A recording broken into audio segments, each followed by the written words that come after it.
नमस्कार साथियों। सुरेन हिंदी क्लास में आज हम पढ़ते हैं मनोविश्लेषणवाद। मनोविश्लेषणवाद यूजीसी नेट हिंदी की चौथी इकाई में बिंदु है। जैसे मार्क्सवाद है, मनोविश्लेषणवाद है, व्यक्तिवाद है, उत्तर आधुनिकवाद है। तो मार्क्सवाद के 2 वीडियो पहले से मेरे डाले हुए हैं। विश्लेषणवाद से संबंधित जो है वो सामग्री यहाँ डाली जा रही है। एक नोट्स रूप में ये सामग्री है कि मनोविश्लेषणवाद का प्रवर्तक फ्रायड को माना जाता है। यानी फ्रायड जो है ऑस्ट्रिया का मनोवैज्ञानिक है, जिसको मनोविश्लेषणवाद का प्रवर्तक जो है वो माना जाता है। और मनोविज्ञान की ही एक शाखा मनोविश्लेषण है।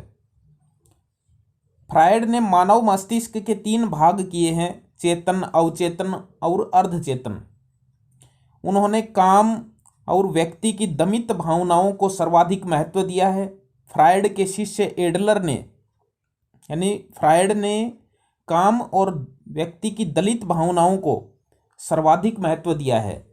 फ्रायड के शिष्य ने, एडलर ने, काम की जगह अहम को मुख्य स्थान दिया है, जबकि उनके एक अन्य शिष्य युंग ने इन दोनों को ही साथ रखा है, यानी काम को भी और अहम को भी। यानी फ्रायड जो है उसने काम और व्यक्ति की दमित भावनाओं को महत्व दिया है, और फ्रायड का जो शिष्य है एडलर, उसने अहम को मुख्य स्थान दिया है। और युंग जो है उनका शिष्य, उन्होंने इन दोनों को स्थान दिया है, काम को भी और अहम को भी।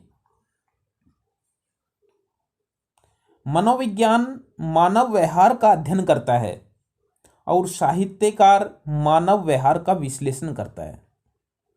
मनोविज्ञान जो होता है वह मानव व्यवहार का अध्ययन करता है और साहित्यकार मानव व्यवहार का विश्लेषण करता है। जब वह विश्लेषण करता है तो वो मनोविश्लेषण हो जाता है। आधुनिक हिंदी कथा साहित्य में मनोविश्लेषणात्मक उपन्यासों का उद्भव पाश्चात्य पृष्ठभूमि पर फ्रायड, एडलर, युंग आदि की मनोवैज्ञानिक मान्यताओं के आधार पर हुआ है। यानी हिंदी में जो कथा साहित्य जो है, जो उपन्यास साहित्य है, उसमें मनोविश्लेषणात्मक प्रवृत्ति के उपन्यास खूब लिखे गए हैं। तो वो पाश्चात्य पृष्ठभूमि यानी फ्रायड, एडलर, युंग आदि के मनोवैज्ञानिक मान्यताओं के आधार पर ही हुआ है। इनके मनोविश्लेषणवादी सिद्धांत ने न केवल साहित्य की सर्जना और विवेचना को, बल्कि उपन्यासकार की चेतना को भी नए आयाम दिए हैं। किसने?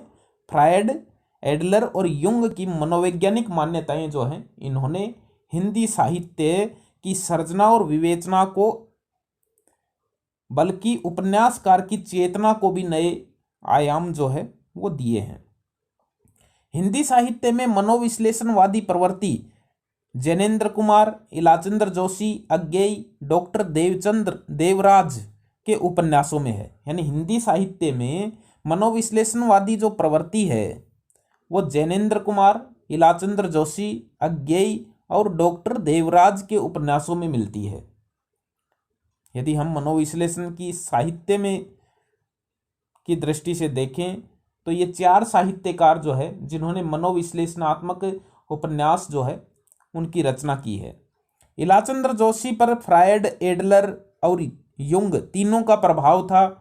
उन्होंने अपने पात्रों को समाज से जोड़कर उनकी विसंगतियों, कुंठाओं, वैषम्यहीनता और अहम का मनोवैज्ञानिक ढंग से विश्लेषण किया है।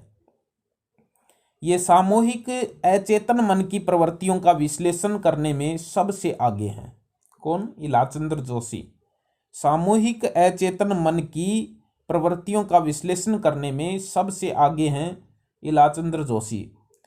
जैनेन्द्र कुमार ने अपने उपन्यासों में मनोविज्ञान और जीवन दर्शन की गहनता का समावेश कर हिंदी उपन्यास को नया मोड़ दिया है।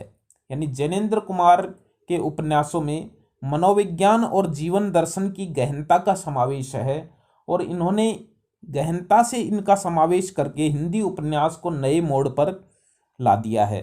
इनका उपन्यास है विवर्त। विवर्त उपन्यास में मानव के प्रेम एवं सेक्स संबंधी समस्याओं पर मनोविश्लेषणात्मक दृष्टि से इन्होंने विचार किया है, जैनेन्द्र कुमार ने। इसी तरह अज्ञेय ने मनोविश्लेषणवादी उपन्यासों को प्रौढ़ रूप दिया है, यानी इन्होंने मनोविश्लेषणवादी उपन्यासों को प्रौढ़ रूप दिया है। नदी के द्वीप में, इनके उपन्यास का नाम है नदी के द्वीप। नदी के द्वीप में रेखा, भुवन, गोरा, चंद्र माधव के चरित्र के माध्यम से स्त्री पुरुष यौन संबंध एवं प्रेम समस्याओं को आधुनिक संवेदना से उभारा है। इसी तरह डॉक्टर देवराज हैं। डॉक्टर देवराज ने शिक्षित बुद्धिजीवी मध्य वर्गीय व्यक्ति के जीवन में झांककर, यानी शिक्षित बुद्धिजीवी मध्य वर्गीय व्यक्ति के अंतर्जीवन में झांककर उनकी समस्याओं, स्थितियों, संघर्षों, काम वासनाओं, कुंठाओं, असफलताओं, विद्रूपताओं और विडंबनाओं को मनोवैज्ञानिक धरातल पर अंकित किया है। पथ की खोज उनका एक उपन्यास है। पथ की खोज में इन्होंने स्त्री व पुरुषों के एक से अधिक प्रेम संबंधों को मनोविश्लेषणात्मक ढंग से प्रस्तुत किया है, यानी मन की ग्रंथियों का, मन की उलझनों का जो है वो बहुत ही सुंदर चित्रण जो है वो मनोविश्लेषणात्मक उपन्यासों में मिलता है। अजय की डायरी इनका एक प्रसिद्ध उपन्यास है। में इन्होंने डायरी के माध्यम से आधुनिक सभ्यता की विसंगतियों से उद्भूत प्रश्नों तथा मानव मन की यौन एवं प्रेम विषयक चिरंतन गुत्थियों और तत्जन्य असंतुष्टियों का चित्रण किया है। यानी अजय की डायरी में भी जो है वो इन्होंने मनोविश्लेषणात्मक शैली का प्रयोग किया है। तो मनोविश्लेषण जो है वो मनोविज्ञान की ही एक शाखा है, और इस मनोविश्लेषण में यानी मनोवैज्ञानिक ढंग से जो है ये फ्रायड जो है वो इसके प्रवर्तक माने जाते हैं। उनके जो शिष्य हैं एडलर और युंग, उन्होंने इस प्रवृत्ति को आगे बढ़ाया। काम वासनाओं का इनका जो है वो बहुत सुंदर वर्णन किया। फिर वो हिंदी साहित्य में इन्होंने जो है इस चीज़ को जो है वो आगे बढ़ाया। डॉक्टर जैनेन्द्र कुमार है, इलाचंद्र जोशी है, डॉक्टर देवराज है और अज्ञेय है। इन्होंने इस प्रवृत्ति को जो है, इस शैली को जो है वो अपने उपन्यासों में लागू किया। फिर मिलेंगे अच्छे बिंदु के साथ, तब तक के लिए